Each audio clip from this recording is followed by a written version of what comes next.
What's up, everybody? Welcome back to BT Willis Garage. Here we have an X3 BMW key. This is from an X3M, but it's the same for X3s. This is how you change the battery.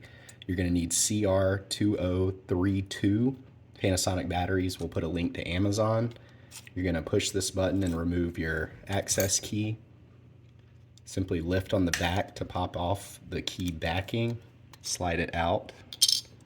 Take a small pry tool. Get beneath this top little retainer clip, like so.